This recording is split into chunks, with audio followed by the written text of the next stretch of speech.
Hace 3 días, un joven soldado, Mateo Vargas, estaba a punto de cruzar el puesto de guardia con su primer permiso de salida en la mano, cuando una voz, que le heló la sangre en las venas, lo detuvo en seco. Soldado. Venga para acá un momento. Era el coronel Alejandro Rivas, jefe de la policía militar de la división, con el brazal de la PM bien visible en su brazo. Bajo la cruda luz de los reflectores, las mejillas y los pómulos de Mateo mostraban moretones de un azul violáceo, y en sus labios partidos se había formado una costra de sangre reseca, casi negra. El coronel Rivas frunció el ceño y preguntó con un tono gélido, cortante como el viento de la Patagonia que barría el predio: ¿por qué tiene esa cara un pibe que se va de Franco?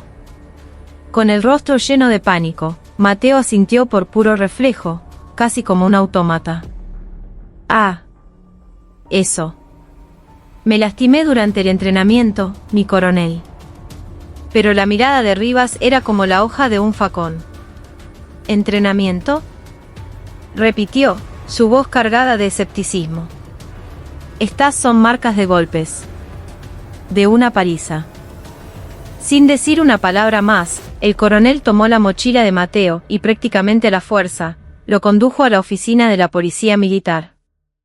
Bajo la luz parpadeante de un viejo tubo fluorescente, le ofreció un mate caliente y amargo, y dijo en voz baja, pero con una autoridad que no admitía réplicas: acá adentro, esto es jurisdicción de la PM. Contá las cosas como son, pibe. Sin vueltas. Mateo, con las manos temblorosas aferradas a la calabaza del mate, finalmente se quebró. El llanto contenido durante semanas brotó en un torrente incontrolable. Y con las lágrimas, salieron las palabras, una confesión amarga y humillante. El nombre del cabo Santiago Torres y su grupo de matones, las golpizas sistemáticas cada noche, los insultos que le carcomían el alma, y el nombre del teniente de su sección, que miraba para otro lado, permitiendo que la violencia se convirtiera en la norma. Cuando la larga confesión terminó, el coronel Rivas exhaló un profundo suspiro y golpeó 2 veces la esquina de su escritorio con los nudillos. Entendido. Gracias por haber aguantado hasta ahora, pibe. Te voy a hacer una promesa. Cuando vuelvas de tu permiso, los tipos que te hicieron esto ya no van a estar en esta unidad. Te lo juro. Así que anda, descansa tranquilo y volvé con la cabeza en alto. Aquella declaración, fría como una sentencia, resonó en la pequeña oficina. Mateo, con una mezcla de miedo y un extraño alivio recorriéndole el cuerpo, se cuadró, saludó con la venia y desapareció en la oscuridad, más allá del puesto de guardia. Mientras el colectivo en el que viajaba descendía por el sinuoso camino de montaña, dentro de la división, el poder del jefe de la policía militar se ponía en marcha, silenciosa pero implacablemente. Aunque las luces de todo el regimiento ya estaban apagadas, en el cuartel de la policía militar todavía había actividad. El coronel Alejandro Rivas había convocado al capitán Díaz, jefe de operaciones, al teniente Acosta, jefe de investigaciones, y al sargento Flores, líder del equipo de análisis de información. Los reunió a los 3 en una pequeña sala de reuniones para una conferencia de emergencia. Tan pronto como la puerta se cerró, Rivas colocó un pequeño pendrive sobre la mesa. Esto es una copia de la grabación de la cámara del puesto de guardia de hoy. Quiero un análisis detallado del tramo donde aparece el soldado Vargas. Hagan zoom en su cara, analicen el ángulo de los moretones, las marcas, su forma de caminar. Quiero que me den un informe numérico sobre la probabilidad de maltrato. El capitán Díaz, un hombre de acción, parpadeó, sorprendido por la velocidad de los acontecimientos. Mi coronel, para esto se necesita una orden. La orden soy yo, lo cortó Rivas. Su voz era baja, pero tenía el peso del acero. Daba la impresión de que si alguien se oponía, le arrancaría las insignias allí mismo. Inmediatamente, el equipo de análisis de información desplegó un panel táctico. En el proyector aparecieron los planos de la unidad, con una lista de todas las cámaras de seguridad instaladas en las cuadras, el comedor, la cantina y el campo de entrenamiento. El sargento Flores comenzó a marcar las cámaras prioritarias con una cruz roja. Rivas se dirigió a él directamente. Este pibe no es un cabo primero. Con esa cara, lleva recibiendo golpes al menos un mes, de forma continua. Consigan todas las grabaciones de las últimas 2 semanas de su cuadra, del comedor y del gimnasio. Tracen un mapa de sus movimientos. Quiero saber quién se cruzó con él, dónde y a qué hora. Entendido, mi coronel. También vamos a necesitar una orden para el análisis forense de los celulares. La justicia militar se encargará de la orden. Muévanse rápido. El teniente Acosta ya estaba redactando una lista de testigos prioritarios. Los 9 soldados que compartían la cuadra con Mateo, los cabos y cabos primeros de su sección, y por supuesto, todos los miembros del pelotón del cabo Santiago Torres. Junto a cada nombre, Acosta pegaba una pequeña etiqueta, una azul para protección prioritaria y una roja para potencial agresor / cómplice. El siguiente paso era el interrogatorio. Apenas 30 minutos después del toque de silencio, un equipo encubierto de la policía militar se movió sigilosamente por la unidad, usando pases de circulación especiales que habían preparado de antemano. Se dirigieron a las salidas de emergencia y a las puertas traseras de las cuadras. Los soldados considerados víctimas potenciales fueron despertados en silencio y llevados a una pequeña sala de consejería junto a la cocina. Mientras el agua para el mate se calentaba en una pava eléctrica, un investigador de la PM, vestido con un uniforme de combate común, sin el brazal que pudiera intimidar, se sentó frente a ellos. No vamos a lastimar a nadie, dijo con calma. Pero si ocultan información, ustedes también pueden ser considerados cómplices. Un soldado, que hasta ese momento lo miraba con desconfianza, fue el primero en hablar. Contó como el cabo Torres, mientras buscaba un cigarrillo en el bolsillo de su pantalón de fajina, solía decir, esto no es un castigo, es formación. Describió cómo, después de las guardias nocturnas, Torres tomaba el control de la cuadra en la madrugada para sus sesiones de golpizas sistemáticas. Y cómo, después de cada paliza, se jactaba, el teniente está de nuestro lado, pibes. Los testimonios, uno tras otro, comenzaron a encajar como las piezas de un rompecabezas macabro. Simultáneamente, el equipo de vigilancia de la PM lanzó 2 drones pequeños. El operador, un cabo primero, se secó el sudor de la frente mientras ampliaba la imagen en el monitor. Los drones sobrevolaron en círculos el área designada para fumar detrás de las cuadras, con sus cámaras térmicas y de alta definición activadas. Cerca del área de fumadores, dentro de un tacho de basura, la cámara captó claramente la imagen de vendas manchadas con sangre oxidada y gasas. Rivas, que observaba todo desde un monitor en la sala de control, hizo un cálculo mental rápido. Hora del ataque, lugar, intento de ocultar pruebas. Todo asegurado. Aún no había amanecido cuando sonaron los teléfonos del teniente de sección y del capitán de la compañía. El teniente Acosta les informó brevemente a través del altavoz de la oficina administrativa. Preséntense de inmediato en la sala de interrogatorios de la policía militar. Cualquier demora será informada al comando superior. El teniente, despertado bruscamente, llegó corriendo, con los ojos todavía hinchados por el sueño. Pero en el momento en que vio la expresión de Rivas esperándolo en medio del pasillo, supo instintivamente que todo había terminado. Me informaron que estaba impartiendo disciplina durante el entrenamiento, dijo Rivas, su voz era una lámina de hielo.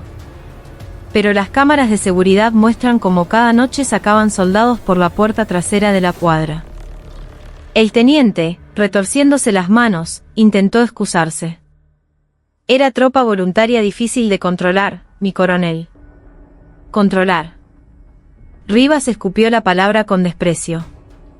Permitir la violencia y no escribir ni una sola línea en un informe se llama abandono de funciones. Se llama ser cómplice.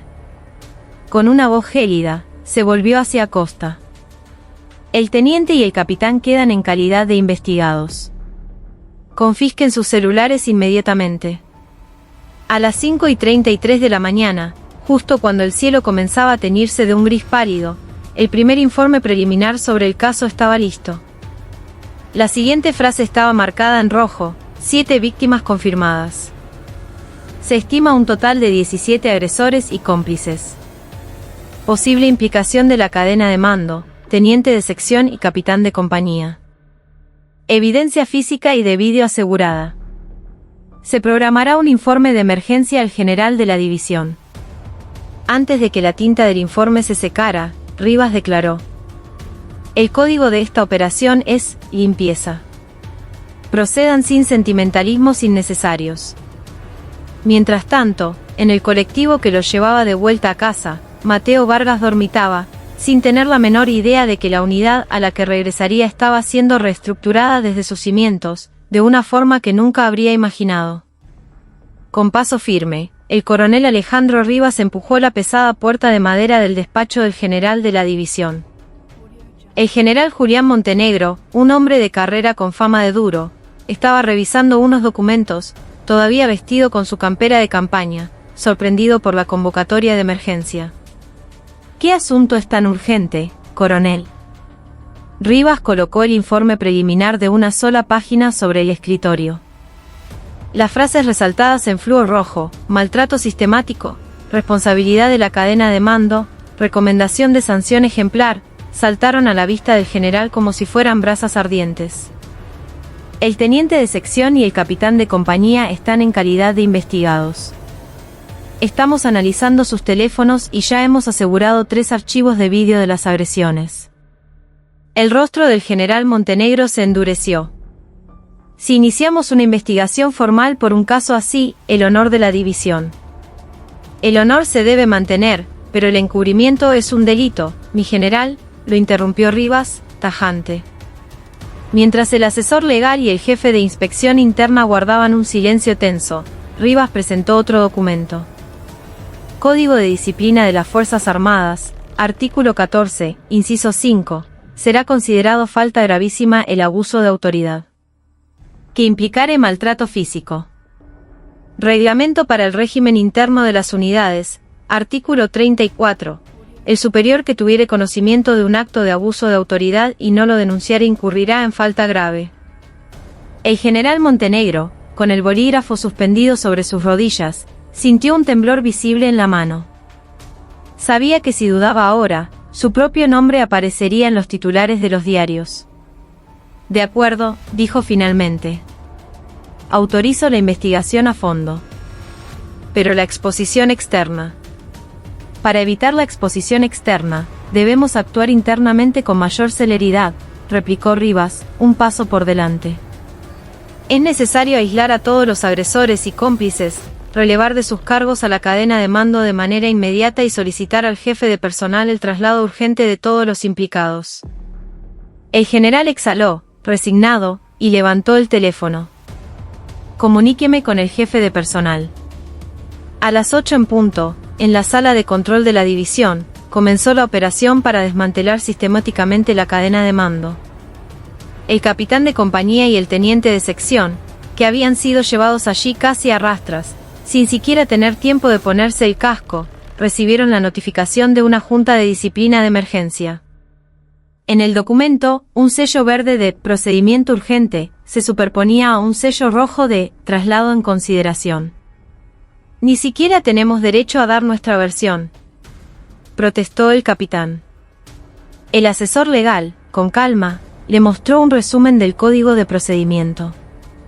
Tienen derecho a guardar silencio. Pero en lugar de un policía, será un gendarme quien les ponga las esposas. Al mismo tiempo, la oficina de personal incluyó al cabo Santiago Torres y a sus 8 cómplices en la lista de traslados prioritarios. Sus nuevos destinos eran los peores lugares imaginables: un puesto de vigilancia en La Puna, a más de 4.000 metros de altura, un puesto de observación en la frontera con Chile en la Patagonia Austral, un destacamento en medio del monte chaqueño. El exilio. A las 10:15, en el tercer piso de las cuadras, un equipo de investigación de la PM, equipado con cámaras en los cascos, irrumpió en el dormitorio. Dentro de los lockers y cajones, encontraron guantes de fajina manchados de sangre, un pendrive con vídeos de las sesiones de disciplina nocturnas, y un cuaderno con el título Registro de Disciplina. Todo fue a parar a bolsas de evidencia. El jefe del equipo forense abrió el grupo de chat del teléfono de Torres y leyó en voz alta: «Che, hoy hay que darle una lección al pibe Vargas». El teniente ya dio el ok. El investigador tomó una captura de pantalla, la guardó en una carpeta separada y sonrió con ironía. Lección. ¿Qué palabra bonita usan? Ahora les toca recibir a ellos una lección de justicia militar. Mientras tanto, en una sala de consejería improvisada en la enfermería, los 7 soldados víctimas de los abusos fueron alojados bajo el protocolo de protección de testigos de la PM, completamente separados del resto de la tropa. Un psicólogo militar les realizó una evaluación preliminar de estrés postraumático. 3 de ellos fueron clasificados como de alto riesgo, y se emitió una orden de traslado inmediato al Hospital Militar Central en Buenos Aires. Rivas revisó los resultados y anotó en un pequeño blog: necesario seguimiento y apoyo psicológico para las víctimas hasta el final de su servicio. Contactar con la Dirección de Derechos Humanos de las Fuerzas Armadas. A las 1:40, de vuelta en el despacho del general, Montenegro le mostró a Rivas el borrador de una orden especial del día. Como comandante, asumo la total responsabilidad y ordeno la plena cooperación con la investigación. Pero Rivas, respetuosamente, negó con la cabeza. En el comunicado oficial, en lugar de responsabilidad, debemos incluir medidas concretas para prevenir que esto se repita. Una investigación exhaustiva de maltrato en toda la unidad, la obligatoriedad de cursos de derechos humanos para todo el personal, y un endurecimiento de la responsabilidad de mando. Si estas 3 líneas faltan, la prensa nos va a destrozar. El general guardó silencio por un momento, pero finalmente tomó su bolígrafo y corrigió el texto. A las 5, en una videoconferencia con todos los jefes de regimiento y batallón de la división, unas 30 personas, Rivas impartió una clase especial sobre la erradicación del maltrato. La primera diapositiva de su presentación era simple y directa: la violencia no es disciplina. En el momento en que se la justifica, las Fuerzas Armadas se convierten en una organización criminal. Un jefe de batallón escribió con cautela en el chat: es un delito que un comandante no supiera lo que pasaba. Rivas respondió de inmediato, su voz resonando en los parlantes de cada oficina: si no lo sabía, fue un inepto. Si lo sabía, fue un cómplice. En ambos casos, no hay exención de responsabilidad. El chat de la conferencia se quedó en silencio, helado. Al atardecer, un camión de transporte con los 9 agresores a bordo partió de la unidad. Su destino era un campo de entrenamiento de supervivencia en la montaña, donde pasarían las próximas semanas en condiciones extremas. A través de una rendija de la ventanilla del camión, el rostro desencajado de Santiago Torres se desvaneció en la distancia. Por esa misma hora, en el asiento trasero de un colectivo rumbo a Córdoba, el celular de Mateo Vargas vibró. Era un mensaje de texto de un investigador de la PM. Descansa tranquilo. Estamos cumpliendo la promesa. Mateo apretó el celular con fuerza y se mordió el labio. Mientras las luces de la ciudad comenzaban a derramar su brillo borroso sobre las calles, de sus ojos brotaron de nuevo lágrimas, pero esta vez, eran de un tipo diferente. Y la reestructuración de la unidad apenas había comenzado. Aún no eran las 4 de la madrugada cuando el equipo forense regresó a la sala de situación de la PM. Traían consigo los datos recuperados de los celulares y los registros de las computadoras de las cuadras, un trabajo que les había llevado toda la noche. Las copias de seguridad ocupaban más de 40 gigabytes. Entre los archivos había vídeos de las golpizas, compartidos bajo el eufemismo de formación, fotos que los agresores se habían sacado, casi con orgullo, de sus manos ensangrentadas después de una paliza, y chats grupales donde elegían a la víctima del día. El teniente Acosta, revisando la lista de archivos, sentenció: con esto, podemos enviarlos directamente al fiscal militar.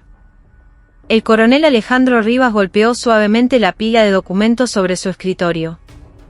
El envío a la fiscalía es una cosa. Pero tenemos que llevar la responsabilidad de mando más arriba. Averigüen si el Estado Mayor del regimiento estaba al tanto. Apenas terminó la formación de la mañana, un equipo de la PM irrumpió en la oficina de personal del regimiento. del servidor de la red administrativa extrajeron los informes de los últimos 3 meses. Entre ellos, encontraron un PDF que incluía una breve nota: incidente de agresión al soldado Mateo Vargas. Medida de fortalecimiento de la disciplina completada. La fecha del informe era de una semana atrás. En la sección de firmas, aparecían las firmas digitales del jefe del regimiento y 2 de sus oficiales de plana mayor.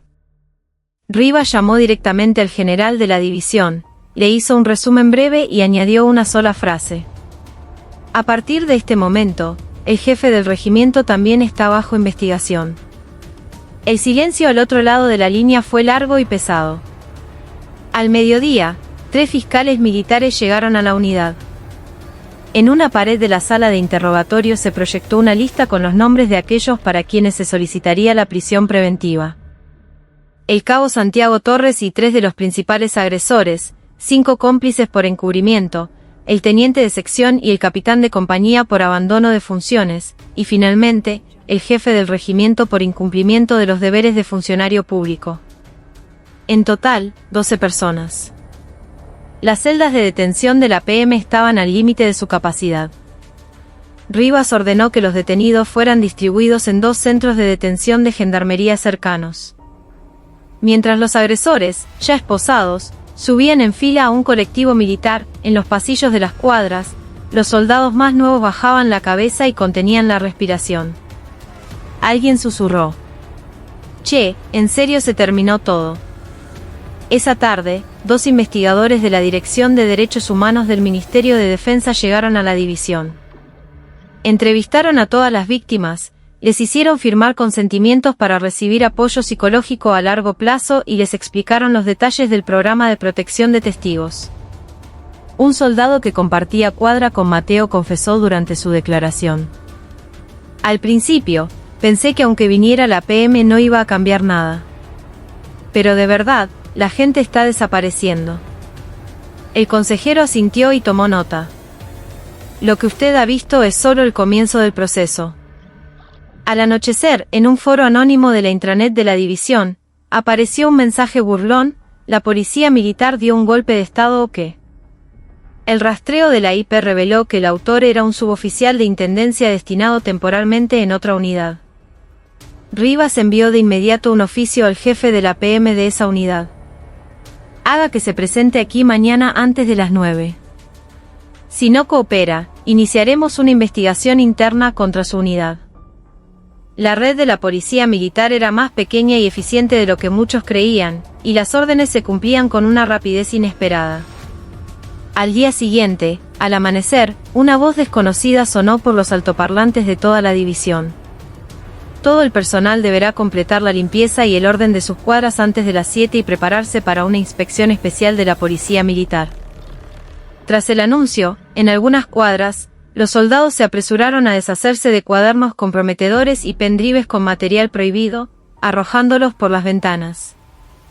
En otras, algunos cabos llenaron apresuradamente bolsas de basura.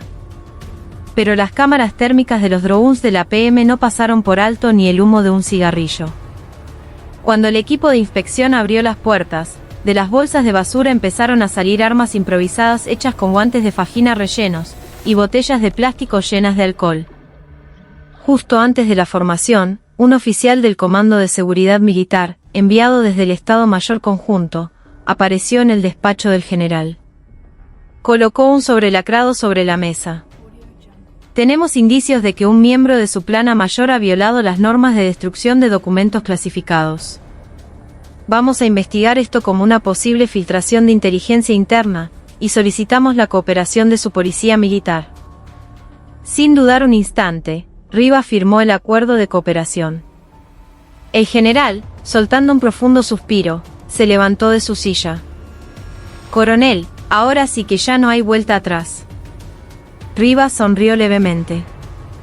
«Nunca hubo un motivo para dar marcha atrás, mi general.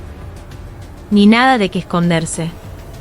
Al atardecer, se convocó una formación de emergencia para todo el personal en la plaza de armas. La elección del lugar, en lugar de un auditorio cerrado, era un mensaje tácito: no había donde esconderse. Desde el estrado, Rivas tomó un megáfono y habló brevemente. La falsa disciplina que se toleraba en esta unidad se termina hoy. Actos de maltrato, golpizas ilegales, trabajos forzados. Si se descubre un solo caso, no solo los autores y cómplices, sino también los compañeros que miraron para otro lado, todos terminarán ante un tribunal. Miren los lugares vacíos de los agresores y sientan por ustedes mismos cuál es el precio de girar la cabeza. Un viento frío recorrió la plaza de armas, agitando los cuellos de los uniformes de combate. Nadie se atrevió a decir una palabra mientras la última advertencia de Rivas resonaba, haciendo eco en las montañas lejanas. La operación de limpieza, oscura y profunda como el barro, aún no había terminado. La noche siguiente, mientras Mateo Vargas pasaba el segundo día de su permiso, en la sala de situación del Comando de la Guarnición Militar Buenos Aires, apareció un informe urgente del Centro de Comando y Control del Ejército Argentino. Inicio de investigación por maltrato en la División de Montaña. Sospecha de implicación de la cadena de mando. En el archivo adjunto, el nombre y el sello del coronel Alejandro Rivas eran inconfundibles. El general a cargo de operaciones de personal, al recibir el informe, llamó inmediatamente a la línea directa del comandante del Cuerpo de Ejército. Esto podría generar una onda expansiva en toda la cadena de mando. Lo solucionaremos discretamente. Pero el comandante del cuerpo negó con la cabeza. Solucionar. Si lo tapamos sin fundamentos y la prensa se entera, nos echan a todos.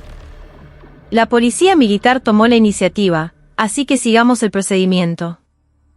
El problema era que la prensa ya había olido la sangre. Una denuncia anónima titulada Trauma crónico durante el entrenamiento apareció en la red social de un periodista especializado en defensa. La Oficina de Prensa del Estado Mayor Conjunto activó un turno de emergencia nocturno. El comunicado que enviaron a la división era breve y claro: en caso de consultas externas, limitarse a responder, el caso está bajo investigación de la Policía Militar. Prohibido cualquier otro comentario. Rivas leyó el documento y esbozó una leve sonrisa. Lo trituró sin hacer comentarios y llamó al fiscal militar. No necesito que manejen a la prensa. Tráigame las órdenes de detención penal mañana a las 10. Al amanecer del tercer día, la Fiscalía Militar solicitó al Tribunal Militar las órdenes de detención para el jefe del regimiento y el capitán de compañía.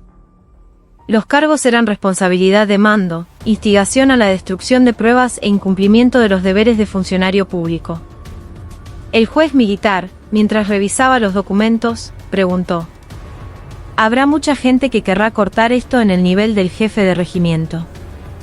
¿La gente de la PM está segura de esto?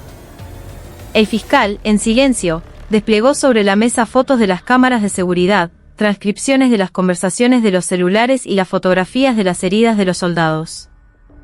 El juez, finalmente, estampó su sello. Las consecuencias de esto: maltrato, encubrimiento, pérdida de confianza en el mando. Serán inmanejables. El fiscal respondió brevemente: ya las estamos manejando. Al mismo tiempo, agentes de contrainteligencia militar allanaron el archivo del regimiento. Entre los fragmentos de papel triturado, reconstruyeron el borrador de una directiva interna titulada Censura de denuncias de abuso. Dicha directiva había sido distribuida por correo electrónico por el oficial de operaciones del regimiento, quien, durante una cena de camaradería, se había burlado diciendo que todo terminará con un par de soldados heridos y nada más.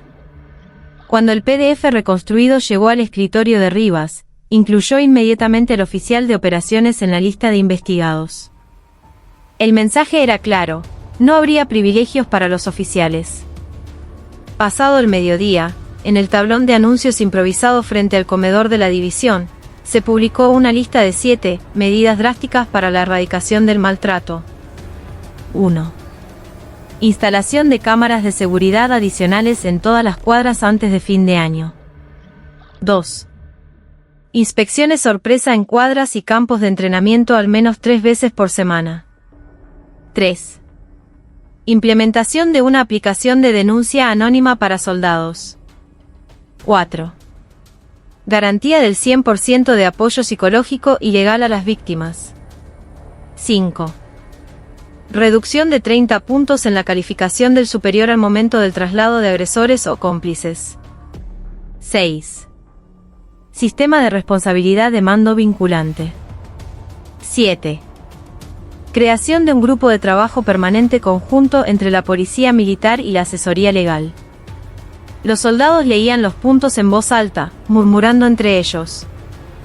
Algunos cabos ya estaban tecleando mensajes de SOS a sus padres en sus celulares. Esa tarde, a bordo de un avión de transporte militar que se dirigía a la base de la Antártida, el cabo Santiago Torres, esposado hasta la cintura y custodiado por la policía militar, solo podía mover los ojos. Se rumoreaba que en el destacamento provisional al que lo enviaban no había electricidad ni calefacción suficiente. Para un militar era el equivalente al fin del mundo. Un cabo agresor sentado a su lado preguntó con voz temblorosa: «Cabo, ¿de verdad se nos acabó la vida?». Torres apretó los dientes, incapaz de responder. A través de la ventanilla, la isla se hacía cada vez más grande, y el viento helado del océano sacudía el avión. Solo el oficial de la PM, con sus auriculares puestos, esbozó una sutil sonrisa.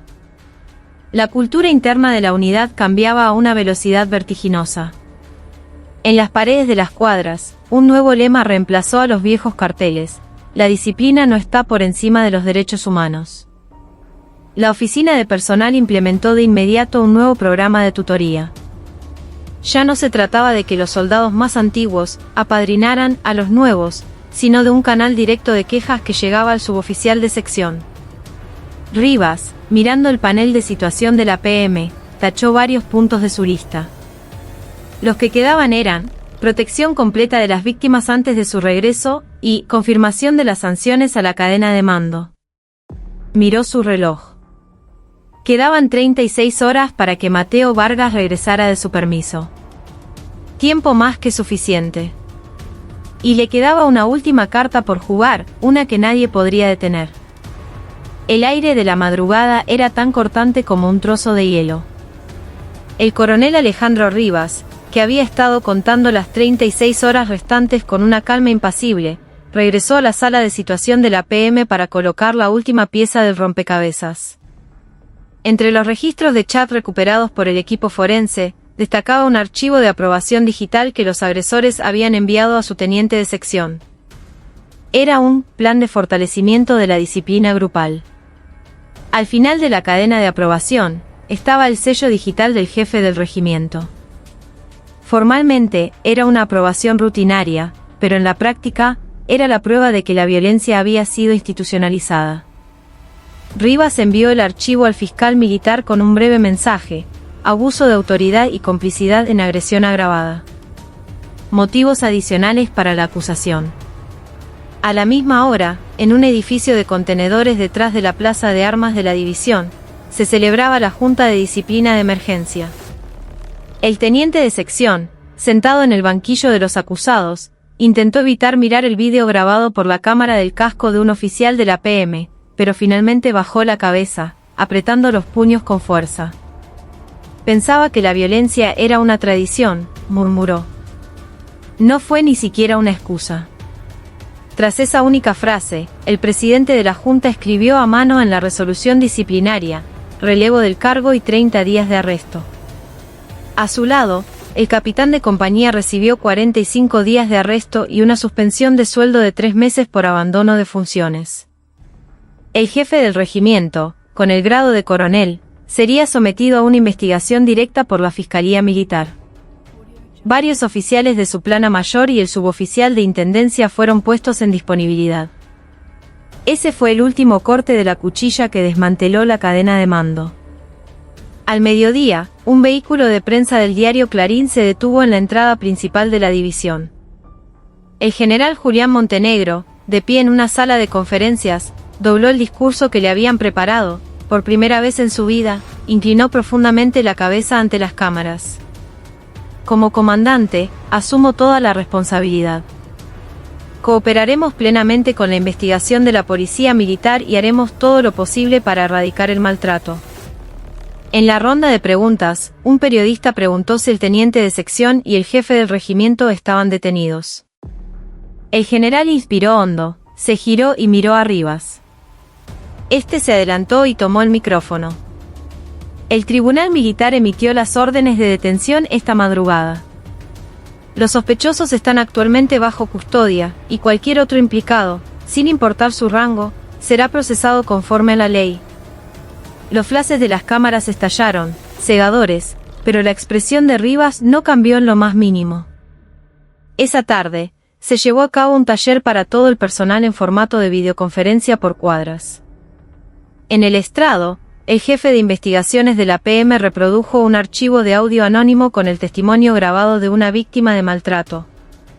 A continuación, se proyectó un vídeo con la entrevista a un veterano retirado que sufría de estrés postraumático.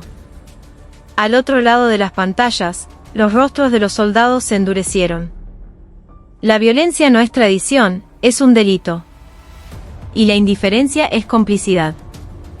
La frase, en la última diapositiva, llenó las pantallas de televisión de las cuadras. En los 10 minutos asignados para preguntas, los soldados más nuevos, que normalmente no se atrevían a hablar, preguntaron sobre cómo usar la aplicación de denuncias y qué procedimientos de protección existían después de buscar ayuda psicológica. El ambiente, aunque tenso, por primera vez se movía hacia algo que no era silencio, sino ventilación. Al atardecer, la PM trasladó a las víctimas a un alojamiento protegido y les entregó un juego de ropa de fajina limpia. Sobre la litera vacía de Mateo, dejaron un uniforme de combate nuevo, perfectamente planchado, un juego de cubiertos nuevos, y un manual de bolsillo sobre los derechos del soldado.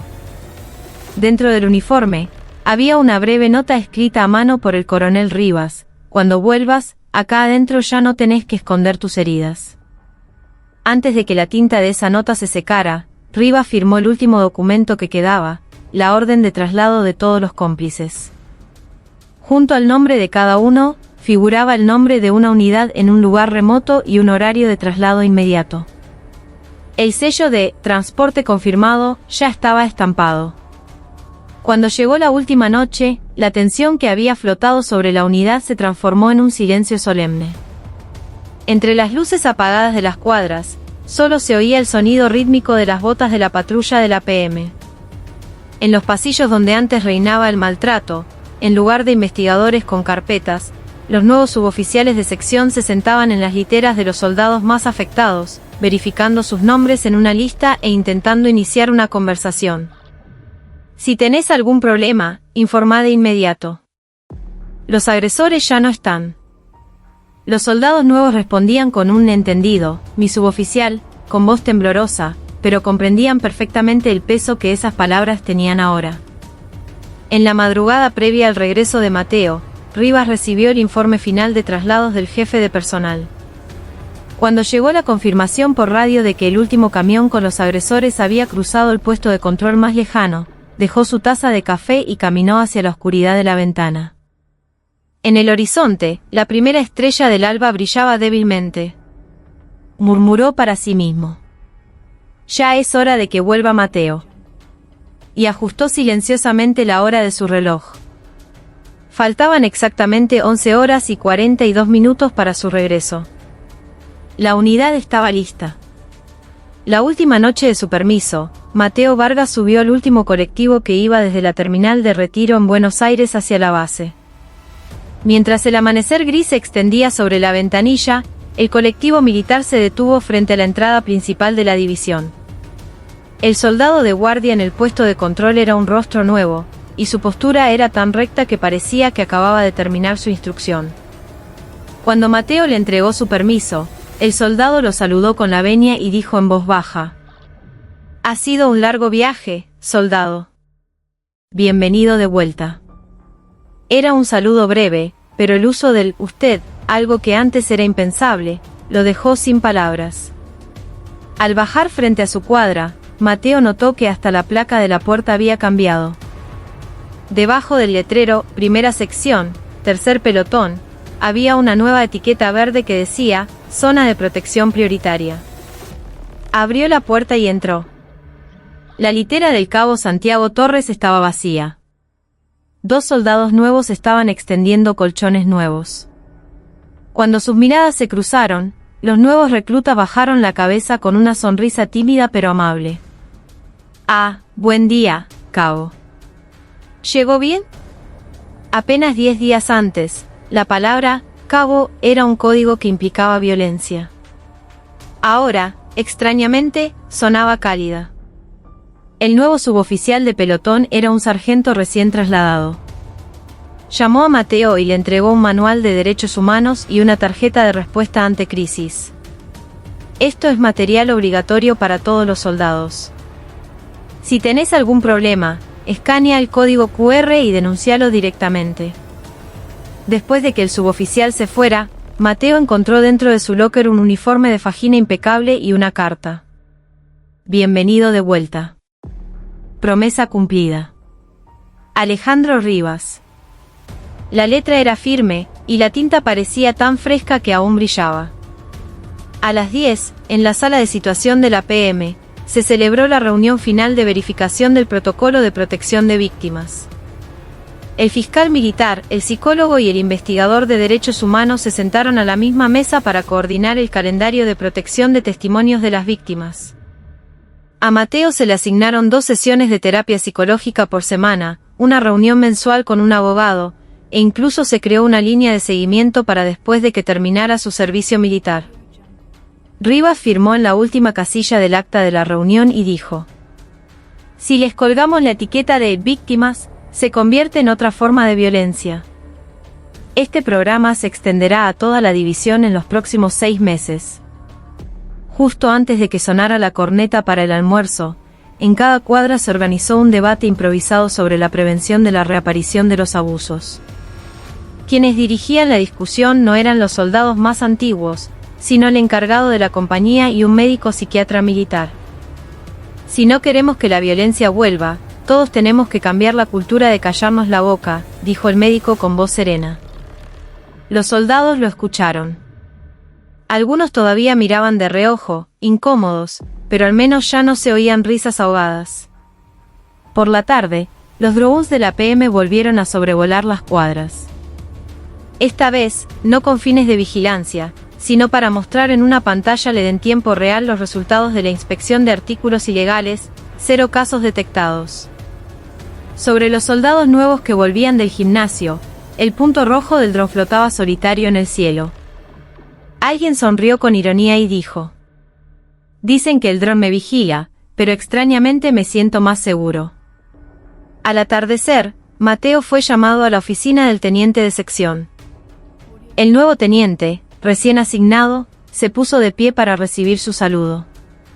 «He leído el informe. Lo que te pasó es el pasado que este ejército no debe repetir jamás». Hizo una pausa, eligiendo sus palabras, y luego colocó sobre el escritorio parte del expediente de la investigación.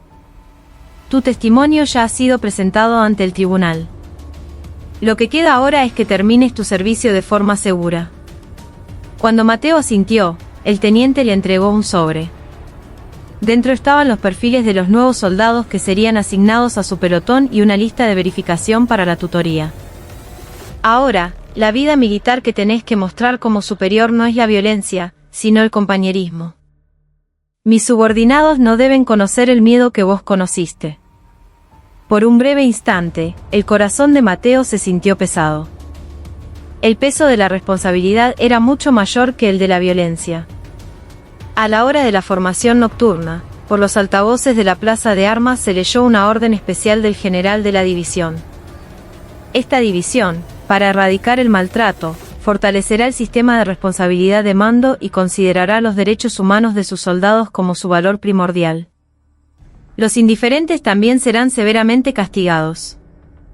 La voz del suboficial de la PM que leía el comunicado tenía un eco profundo, y los soldados, en formación, levantaron la cabeza. El aire era seco, pero esa sequedad era diferente de la brutalidad de antes. Al terminar, los suboficiales de sección volvieron a sus cuadras y continuaron con un breve resumen. «Recuerden esta imagen. Estamos cambiando». Cuando se acercaba la hora del cambio de guardia, Mateo se sentó en su litera y se desató los cordones de sus borceguíes endurecidos. En su tobillo izquierdo todavía tenía la cicatriz de una patada de un agresor. La miró por un largo rato, sin apartar la vista. Pero lo que resonaba en sus oídos no era la risa de Santiago Torres, sino el respetuoso «bienvenido de vuelta» del guardia del puesto de control. Las luces de la cuadra se apagaron, y la patrulla de la PM pasó por el pasillo en silencio. En esa quietud, Mateo, por primera vez, cerró los ojos con la certeza de que mañana sería un poco diferente. Cuando el alba disipó las últimas estrellas, dentro de una carpa improvisada como tribunal militar en medio de la plaza de armas de la división, las luces fluorescentes ya brillaban con intensidad. El jefe del regimiento, el capitán de compañía, el teniente de sección y los 4 principales agresores del grupo de Santiago Torres, vestidos con uniformes de presidiarios, esperaban su turno. Cuando el reloj de la pared marcó las 7, el juez militar declaró abierta la sesión con voz solemne. El fiscal militar leyó la acusación en voz alta. Los cargos eran lesiones, extorsión, abuso de autoridad, incumplimiento de los deberes de funcionario público y violación de la responsabilidad de mando.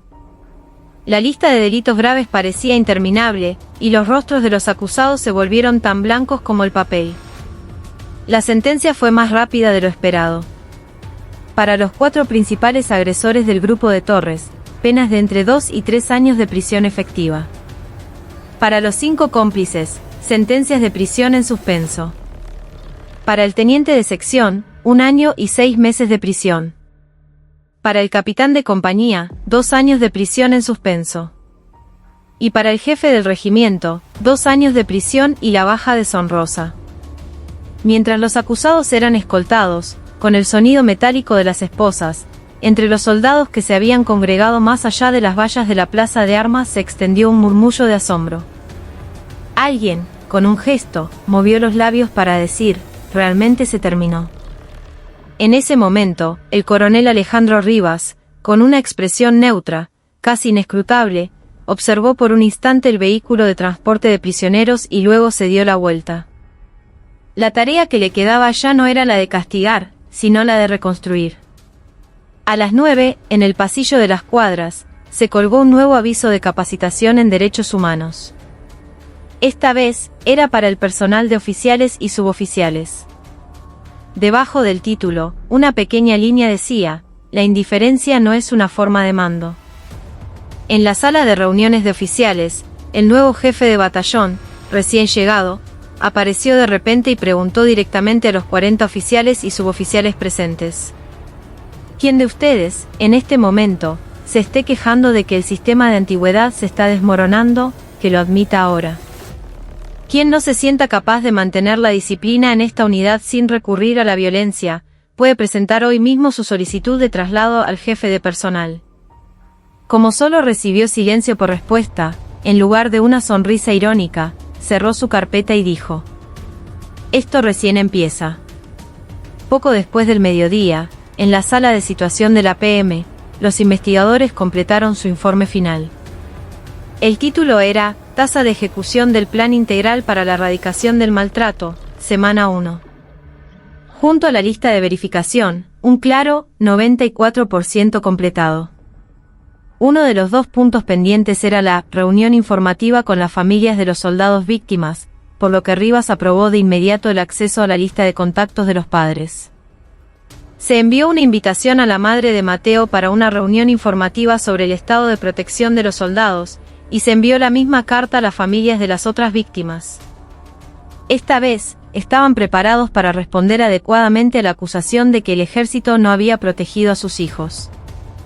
Esa tarde, como primera actividad después de su regreso, Mateo llevó a 2 de sus subordinados al gimnasio.